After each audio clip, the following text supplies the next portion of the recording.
Meu nome é Nice e sejam bem-vindos a mais um áudio aqui para o canal.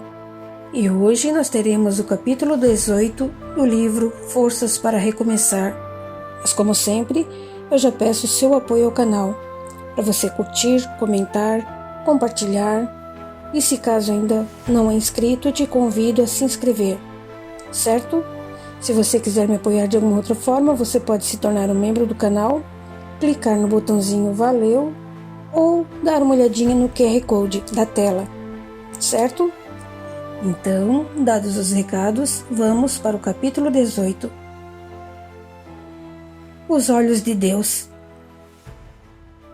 Na tarde do dia seguinte, João adentrou na sala onde Sérgio clinicava e, por não vê-lo, ia saindo quando olhou sem pretensões sobre a mesa do amigo e viu um cartão escrito com bela letra e sobreposto em um suporte que chamou sua atenção.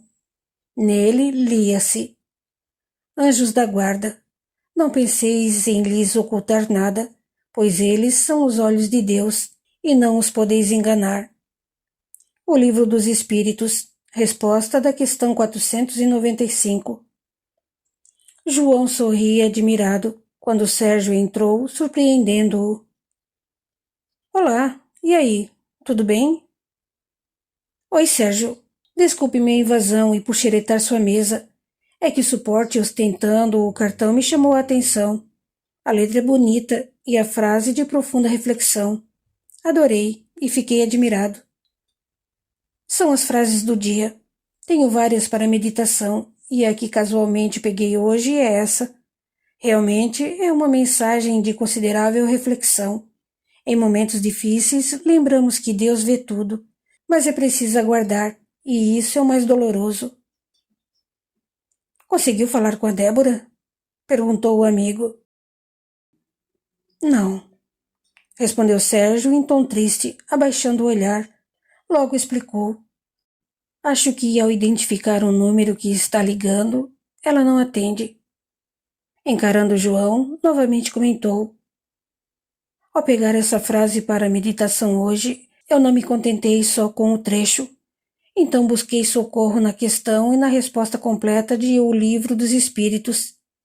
Entendi melhor o que vivo. Não vou dizer que deixei de sofrer, mas sei que tenho um anjo da guarda ou mentor e entendi que não estou só. Apesar da dor, posso reagir com os seus conselhos sábios se eu não ficar em crise. Meu espírito protetor jamais me abandonará se eu me sustentar com coragem e prece para as provações do dia. Pois se ele está ao meu lado, é por ordem de Deus, por amor e a fim de que eu não pare, siga adiante e evolua. Como entendi em O Livro dos Espíritos, eu tenho uma meta a qual não posso faltar, pois essa meta é o próprio Deus, ou seja, é o desígnio que ele traçou para mim de acordo com as minhas forças. Se tenho instrução, devo instruir. Se tenho talentos, devo educar, porque somente assim estarei sendo cristão, amando e valorizando o que o próprio Mestre Jesus exemplificou. Parar para lamentar só fará minha jornada mais triste, longa e sem propósitos. Sérgio fez breve pausa e desabafou. Eu adoro a Débora, desde quando a vi pela primeira vez. Estou aflito com o que não conseguia explicar a ela, preocupado com a Rita, mas... Após longo silêncio, João completou. Mas não pode parar sua vida por conta de tudo. A única criatura que pode tirar a sua coragem é você mesmo. Se o que te aconteceu é uma prova ou uma expiação, se está pagando por algum débito do passado ou sofrendo uma obsessão, é seu dever crer em Deus e seguir humilde, não humilhado, mas humilde. Repetiu, reforçando. Aceite os desafios com responsabilidade, coragem e fé dentro dos conceitos cristãos, a fim de cumprir com seu propósito nessa existência terrena, pois não estamos aqui por mero acaso.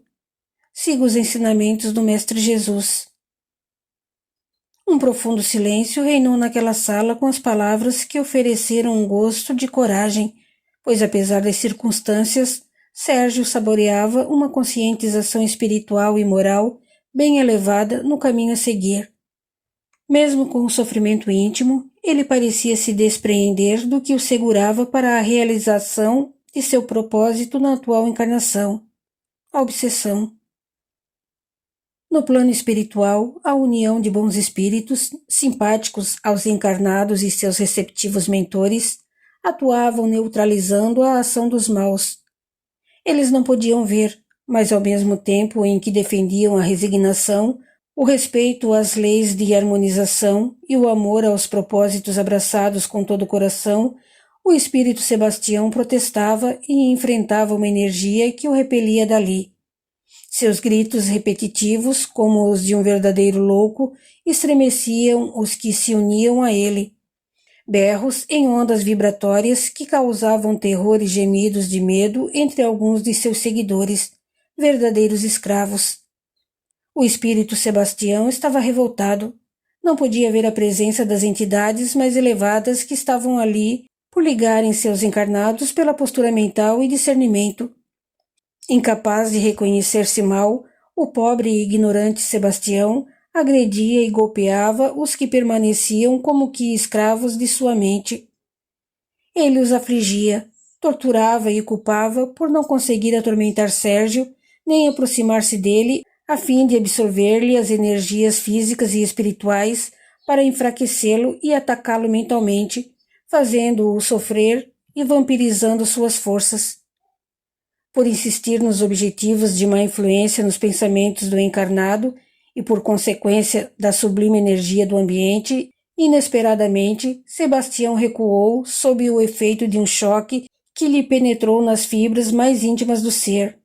E pela primeira vez, após milênios endurecido no orgulho, na maldade e tantos outros vícios, o espírito Sebastião sentiu-se enfraquecido, e algo como que uma vertigem o fez dobrar os joelhos, que pareceram forçados à forte pancada no chão. Enfraquecido, rosnou feito um bicho, enquanto se levantou e, olhando para Sérgio, avisou em vibrações cavernosas. Não sei o que te aconteceu, desgraçado, mas tenha certeza de que eu voltarei para acabar com você.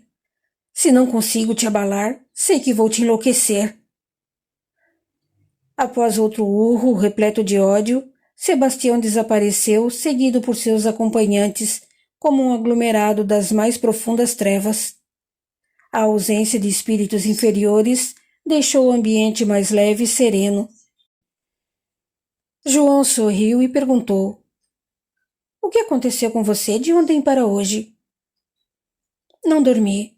Fiquei completamente insone. Mas em vez de deixar meus pensamentos em brasa e me revirando na cama, decidi levantar e ler. Peguei o livro dos espíritos, o livro dos médiuns e comecei a ler. Uma questão ou ensinamento me levava a buscar outro e senti o quanto a postura mental nos faz adquirir resistência e imunidade psíquica contra pensamentos que nos doem na alma. Sabe, suspirou fundo, com leve tristeza no olhar, e falou em voz baixa: "Eu adoro a Débora, não nego. Nunca pensei que pudesse existir um sentimento tão forte como esse. Está sendo difícil, João. Como ser humano e como psicólogo, eu sei que não somos e não estamos preparados para as perdas, para as separações. Entretanto, não posso continuar vivendo em função de uma pessoa que despreza ouvir a minha versão dos fatos. É um período de dor, de sofrimento. Mas tudo é recente e sei que, com o tempo, encontrarei recursos para não me torturar tanto com as lembranças, as recordações. Não conseguimos passar pelo sofrimento sem sofrer", explicou Sérgio. "Só os que experimentam o mais alto grau de esquizofrenia não sentem nem sofrem. Mas eu posso vivenciar as condições desse sofrimento sem desespero, buscando estruturação e referências para prosseguir com minha vida até tudo se acertar. Não posso ficar parado lamentando nem correndo atrás da Débora, tentando fazê-la acreditar no que ela não quer. Por isso elaborei uma postura mental na qual reconheço minhas deficiências e busco equilíbrio constante que me ajude a viver sem ela, sem o sofrimento aflitivo e seguindo em frente." Pequena pausa, sorriu e comentou: "Nossa, como você e a dona Antônia me ajudaram. O conhecimento que tenho sobre o mundo espiritual, os esclarecimentos obtidos na codificação espírita me ajudaram imensamente. Aprendi a orar de todo o meu coração e a ter mais fé. Senti-me muito melhor depois. É, estou vendo, murmurou João satisfeito. Mas, vamos lá, exclamou Sérgio repentinamente. Diga, como a Rita está? Apresenta-se bem. Mostra-se sociável, educada e mudou muito de ontem para hoje. E, depois de rir, contou. Ah, quase me esqueci. Você sabe como a dona Antônia é. Logo cedo, com aquele jeitinho que só minha mãe tem, eu as vi fazendo planos de saírem para comprar nem sei o quê. Minha mãe envolve as pessoas de um modo impressionante. Parece que a Rita mora lá em casa há meses. Depois, a dona Antônia avisou que o Tiago se comprometeu em passar lá e levar a Rita à universidade. Senti como se estivesse abandonando a minha amiga quando a deixei lá. Nada é por acaso, Sérgio. Não podia deixá-la morando com você, nem que voltasse para casa e ficasse sozinha. Somos amigos dela, e amigos de verdade não se abandonam. É, eu não tinha alternativa. A dona Antônia é maravilhosa. Ei, você não tem pacientes agora à tarde? Não. As duas pacientes eram mãe e filha e cancelaram por luto na família. Subitamente avisou. Ah, consegui minhas férias para daqui a uma semana. Quase ia me esquecendo de contar. Sabe, fiquei tão surpreso. Não é fácil obter a aprovação do pedido de férias tão rápido assim. Parabéns. Queira Deus que nesse período você consiga seu pedido de demissão aprovado.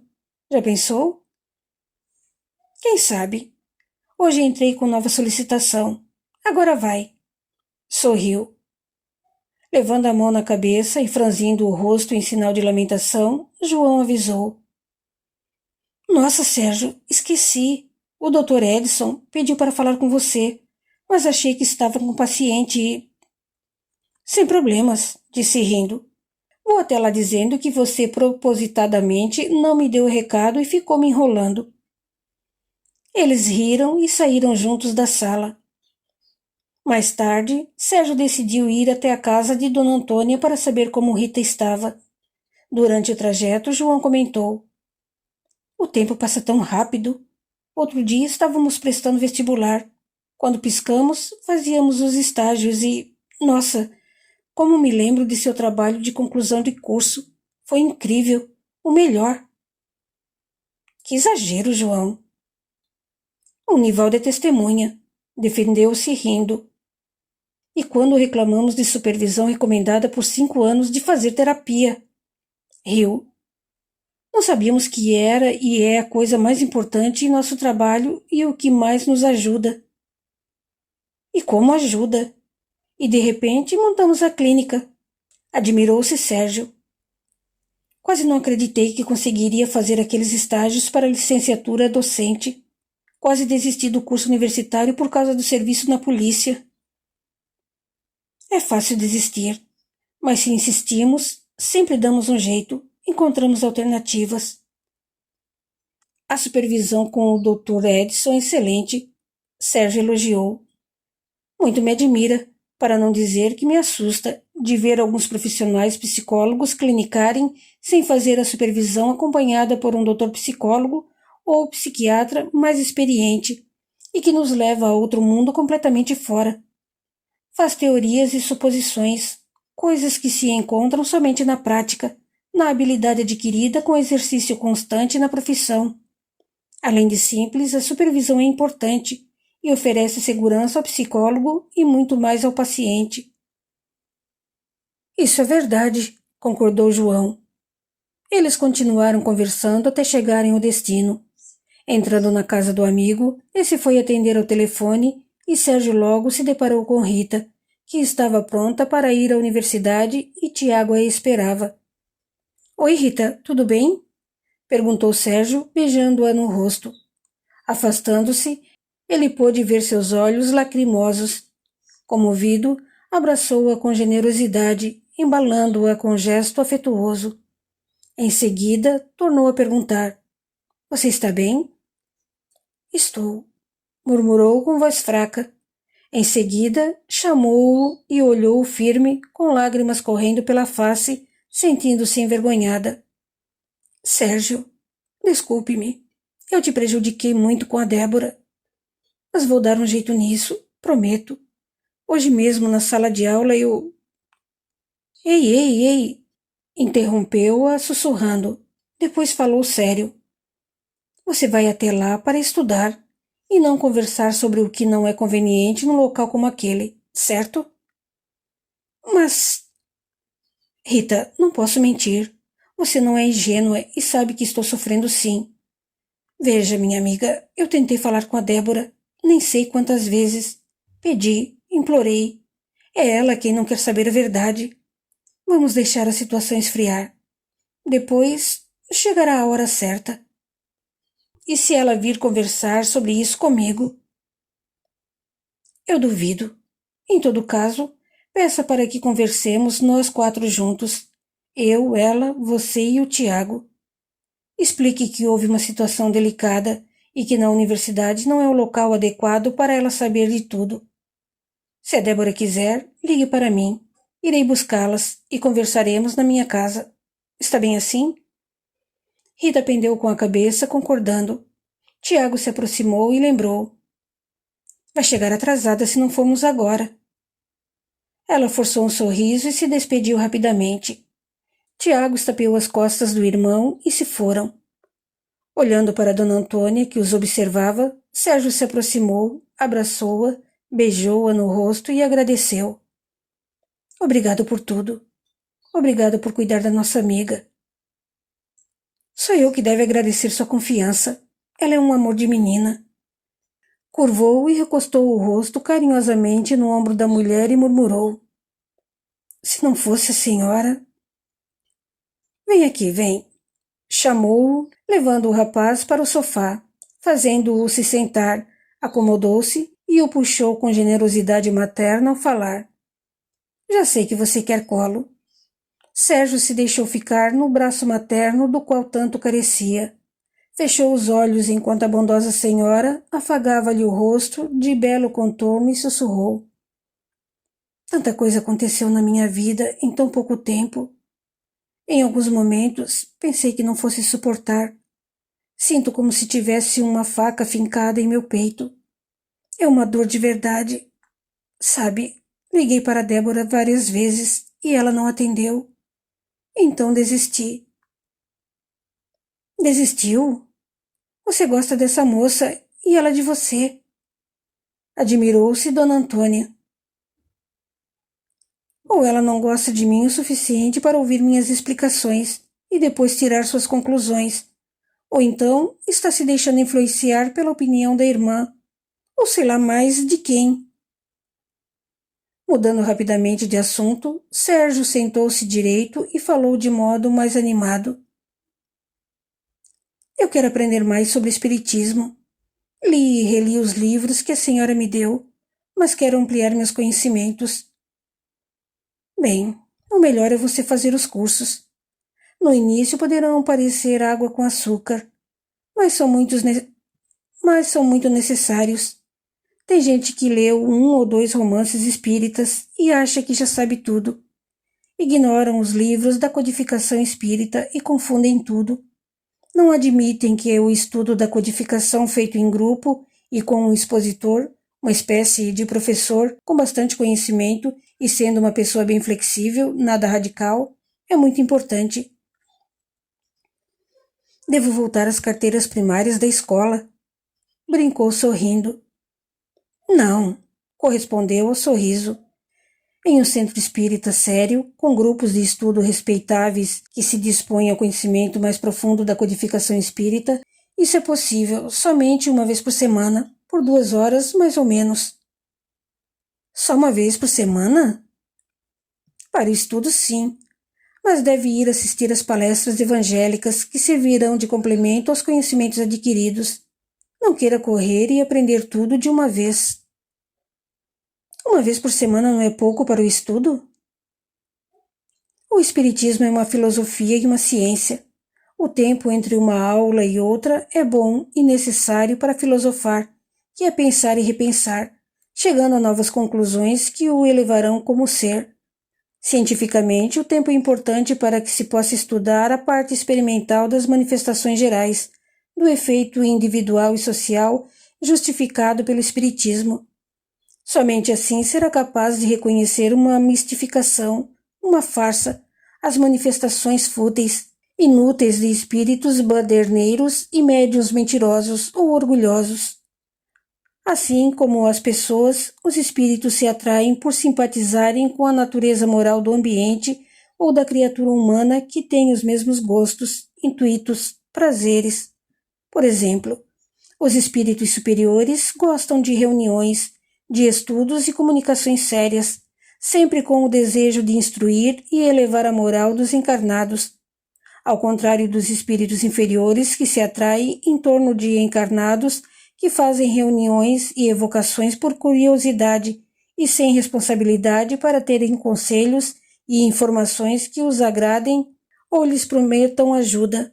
Esses espíritos inferiores que se dispõem a essas reuniões de comunicações para futilidades de encarnados frequentemente brincam, mistificam, mentem adotando falsamente o nome de espíritos que, quando encarnados, foram pessoas veneráveis e importantes, levando os encarnados ao erro, às práticas não dignas, paixões inferiores, fazem acusações indevidas, dão falsas esperanças e comumente elogiam os encarnados, ressaltando-lhes o orgulho e a vaidade.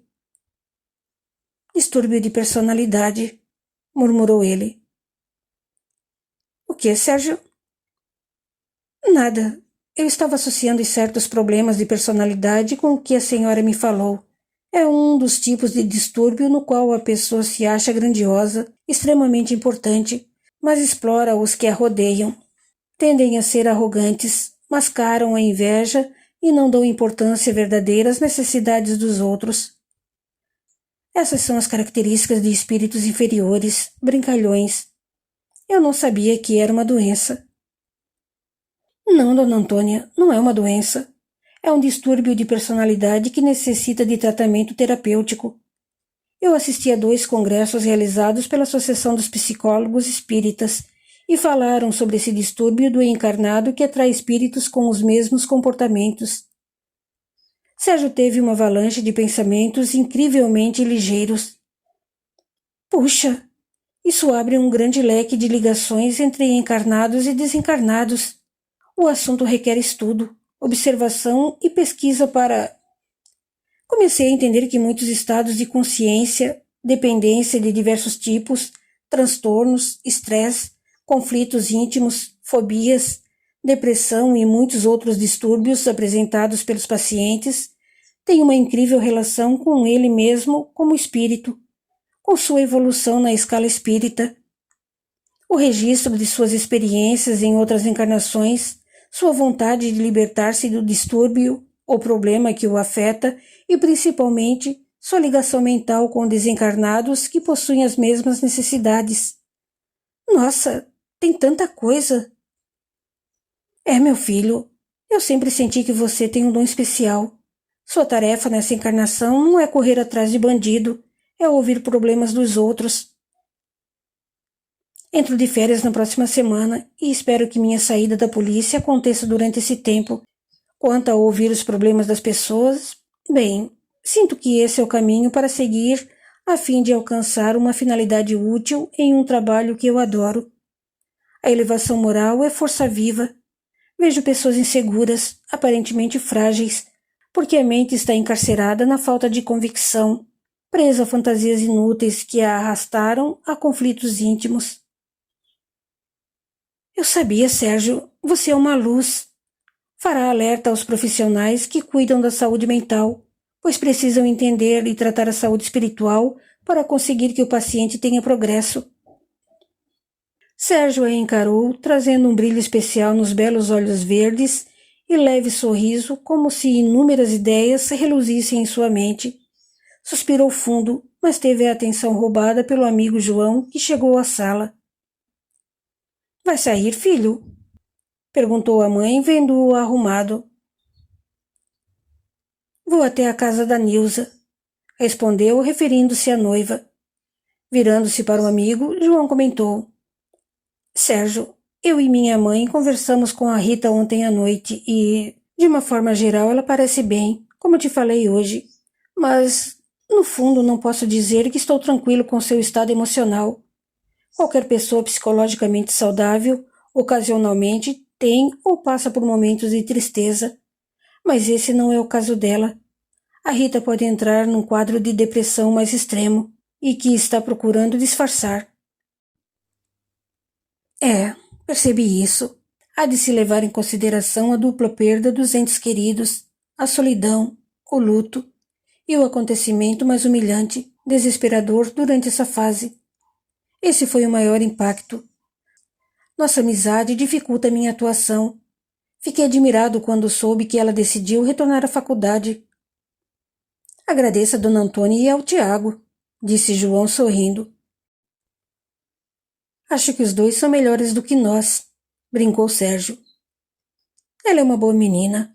Eu conheço bem as pessoas quando as vejo algumas vezes e fiquei triste com o que aconteceu. Mas ela vai superar. Só é preciso saber conversar direitinho com a Rita, comentou a sábia senhora, que advertiu. Vocês dois falam tudo difícil e certinho. Às vezes eu nem entendo nada. Na verdade, é preciso sentir o que se passa nos sentimentos das pessoas. Isso eu sei fazer, e o Tiago também tem esse dom. Como assim, Dona Antônia? Interessou-se Sérgio curioso. Você tem de sentir o que a pessoa sente do mesmo jeito que ela sente, e não só saber o que ela pensa sobre o que está sentindo, entendeu? Sérgio parecia ter uma imensa interrogação na testa. Depois de sorrir, a mulher explicou bondosa. Se uma pessoa está pensando em morte, como disse a Rita, é porque ela quer ajuda, quer ser entendida, quer entender o que aconteceu com ela e pede uma explicação, uma justificativa para isso. Em outras palavras, ela precisa ser ouvida, precisa de colo e de um ombro amigo. Fez-se ligeira pausa em que os dois amigos se entreolharam surpresos e a senhora prosseguiu. Quando uma pessoa pensa em morte, é preciso que tenha a ajuda de um profissional com urgência, mas aqueles que a rodeiam devem entender o seu sofrimento e lhe dar esperança para um futuro melhor. É absurdo dizer para alguém que suas dores e preocupações são passageiras, que não são graves, que com o tempo passa ou são traumas não resolvidos na infância. Palavras difíceis e pouca atenção só pioram as coisas. A Rita é uma ótima moça. Conversamos muito e ela contou toda a sua vida. É uma menina carente. Falou que pensou em morrer quando perdeu os pais, mas tinha um irmão para tomar conta e ele precisava muito dela. O noivo a apoiava em tudo e ela teve uma grande amiga, a Débora. Agora ela está sozinha, extremamente sozinha e sem propósitos na vida. Após suspirar, contou. A Rita disse que se sente culpada pelo que a Débora, sua melhor amiga, acreditou ao vê-la com o Sérgio. E quando você... falou, olhando para o rapaz. A trouxe para cá. Ela sentiu-se um estorvo e a pior das criaturas. Ela sentiu-se humilhada em todos os sentidos. E o que a senhora disse? Perguntou preocupado. Que você, Sérgio, é um amigo de verdade e procurou pessoas de sua total confiança para ficar junto dela quando você não poderia. E apesar de toda a situação não resolvida, ela é uma criatura importante e querida pelos amigos. Além disso, eu estava precisando de companhia e falei mais outras coisinhas. Riu de modo gostoso. Preocupem-se com ela, mas não somente como profissionais. Eu conversei um pouquinho com o Tiago enquanto a Rita se arrumava para ir para a faculdade e disse a ele que precisaria muito da sua ajuda, pois essa menina precisa de um amigo. Sérgio ficou admirado, fez um aceno de cabeça e não teve palavras para explicar o que aprendia. Olhando o relógio, João preocupou-se. Nossa! Vou, ou a Nilza ficará preocupada. Aproveitando a saída do amigo, Sérgio despediu-se e agradeceu à mãe de seu amigo e também se foi. Continua no capítulo 19. Até lá!